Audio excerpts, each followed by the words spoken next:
Hey everybody, welcome back. This is Miss Day. So now we're going to look at the watercolor techniques. So again, this is posted in Canvas if you'd like to print it out or just follow along with it on your screen as you're doing your techniques. So we're going to look at wet on wet and wet on dry. We're going to do these first. So remember, anytime you're going to paint with watercolors, you need to make sure that your paint is not sticky. You want it to be wet. So you need to get your clean brush with clean water and come in here and drop water into the paints to wake it up so that they won't be sticky. Because you don't want sticky paint, you want it to be wet.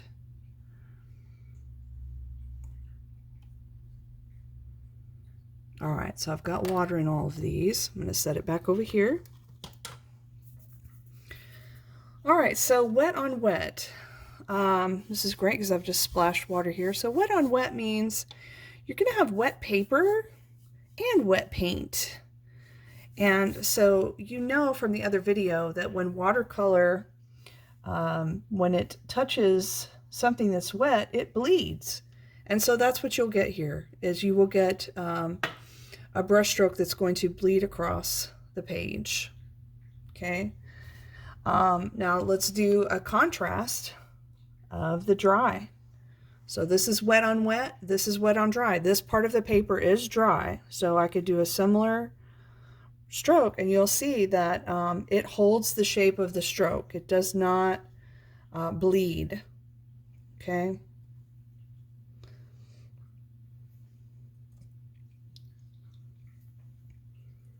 So again, I'll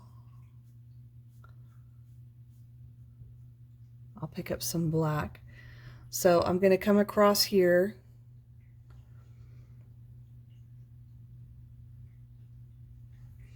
So anywhere that the paint is wet or the paper is wet, the black is going to spread out. If the paper is dry, it will hold the shape of the brush stroke. Okay, so if I come across here, this area was wet. You see how it bled? It's bleeding there, bleeding here. It's bleeding all across this area that I painted the paper. So that's the difference between wet on dry. It's really, really an important technique to know, because if you're trying to get detail and you want your brush stroke to be clear, you've got to make sure that the paper is dry. Now you can work over different areas without it bleeding, but you have to wait for it to dry. Okay, you can see how beautiful this is though when it does this bleeding effect. It's really beautiful. All right, so glazing. Glazing is also a very basic watercolor technique where you're going to see the layers. You're going to see the layers here. All right, let's try. So I'm going to do some strokes of this red. Oh, my brush got dry. It does this kind of spotted look? It's because your brush is dry. And there's kind of a lot of paint right there. I'm going to see if I can spread that out. All right, so for glazing to work, this has to dry. The idea with glazing is you want to be able to see all of the layers through the different colors of paint. So we'll come back once this is dry and add our other layers for the glazing. You may have seen me do some lifting in the other video. Lifting is basically how you can erase with watercolor. So you need to have a clean brush. So I'm dipping my brush in the water, swishing it around in the water, making sure that it's clean. And I'm going to pick up this piece right here. So I just washed over it with a wet brush. And it's not completely gone, but you can see that I have lifted that out off of the paper. Okay, that's lifting. Charging with water and charging with paint. These are fantastic. It's related to this concept of wet on dry, wet on wet. So let's see, we'll do orange. I'm going to pick up some orange paint. So, well, I did it before I even intended to. So I'm just painting a wash down here on the page. I'm just going to keep going till I get to the bottom. All right, so you see here, this is an example of wet on wet, right? Because it's bleeding over. This actually is charging with paint. I was just about to show you an example of that, and I accidentally dripped on my paper. So that's what it is you paint your area when it's wet. It has to still be wet in order to do this. You come back, pick up your color, and then you can drop it in. Charging is when you're touching the paper, so you're specifically putting it in a certain spot.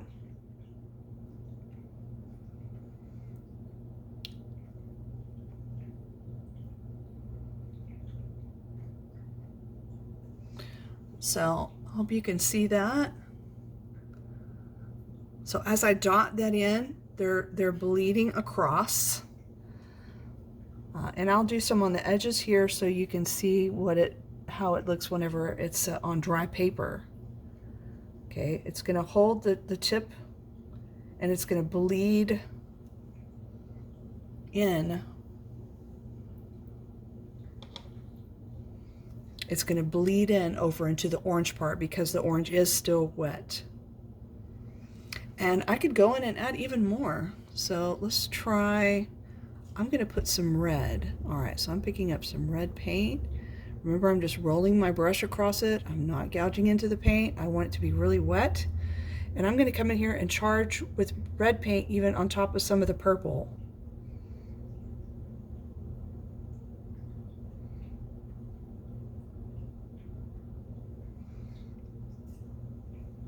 It's very beautiful. So do you see how it's not bleeding down here? That's because this is already dry. So the technique is not really working down here. It has to be wet for you to get the bleed action where it's moving across the paper.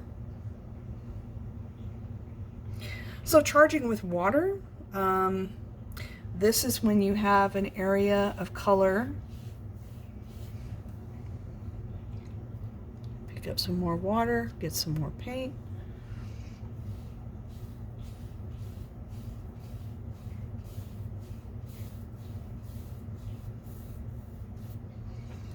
So charging with water is when you're just using clean water to drop in. And this is how you make blooms, and also it will make the area lighter where you drop the water in.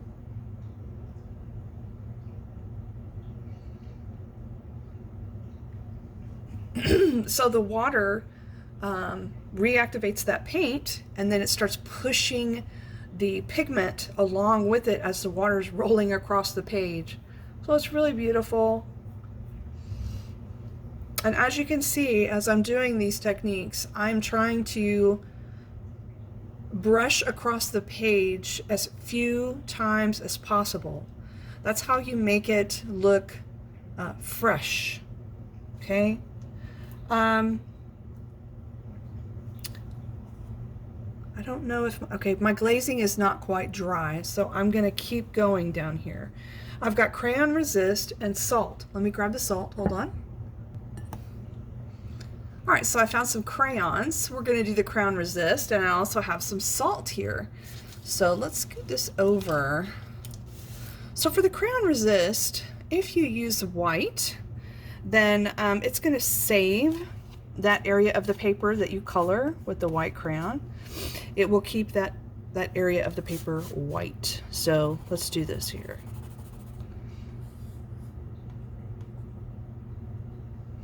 All right, and I'll let you also see what it looks like with the actual colored crayon so you can see the difference.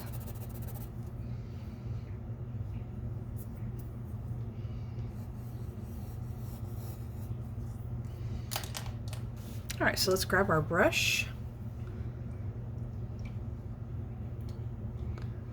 And let's do maybe this green color over here. It's kind of blue-green. Looks like a phthalo green. All right, so if we go across, you can see that it resists.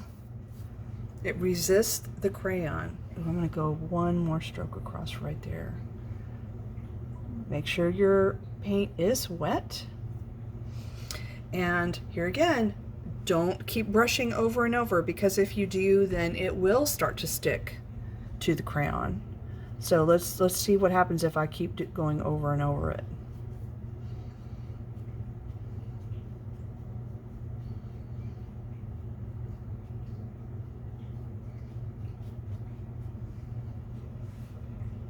So it's not completely covering, but you can see that it does start to cover up the areas of the crayon.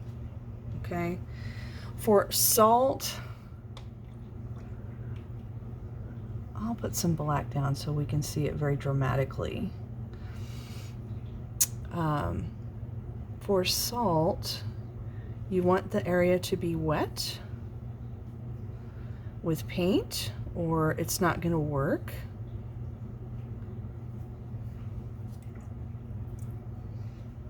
So it needs to be wet, and it does not take a lot of salt. So I just put a tiny, tiny bit in my hand. I'm going to pick it up and sprinkle it.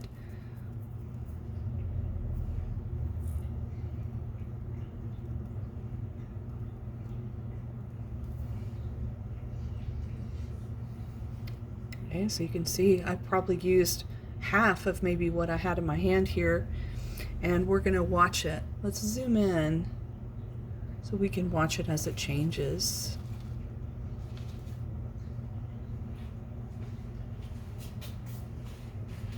Heard it's good luck to throw salt over your shoulder. Anyone else heard that? Well, I brushed mine off in the trash. All right, so I can see that this area is still wet here, but these 3 strokes are dry enough that I think I could do some glazing. So the idea of glazing is that you're going to be able to see the transparent layers of paint.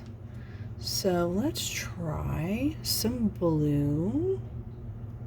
So I've got a wet brush. I'm picking up some watery paint. And I'm going to make some brush strokes across here. So do you see how you can still see the red underneath the blue? So this is glazing. Once this blue dries, I'll go over it again.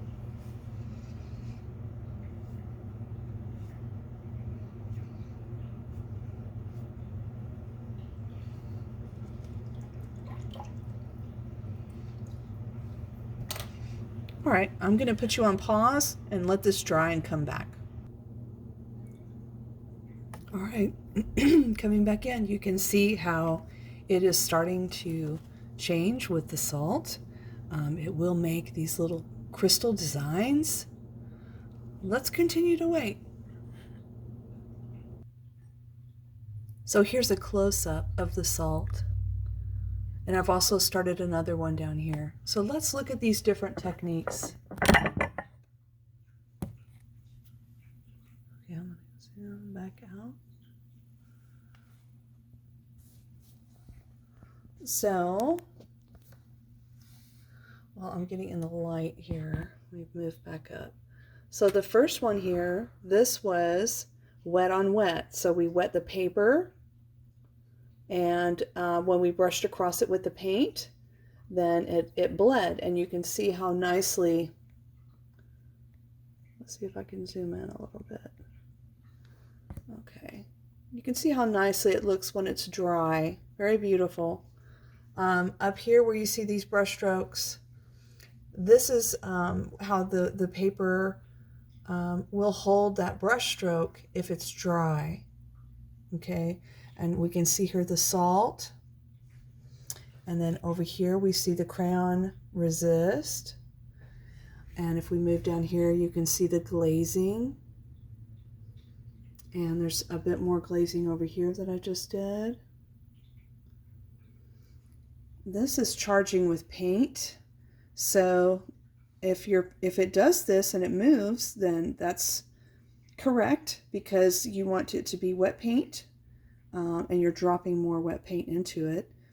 If it just holds the dot down here, then that's just stippling because it's a the paint has dried, dry paper. So if we come over here, this was charging with water. This is how you make the blooms. And this is the purple, the salt I've just started doing on the purple. So these are the basic ideas, concepts behind watercolor that you need to know in order to create a successful piece. Good luck, everybody. Thank you.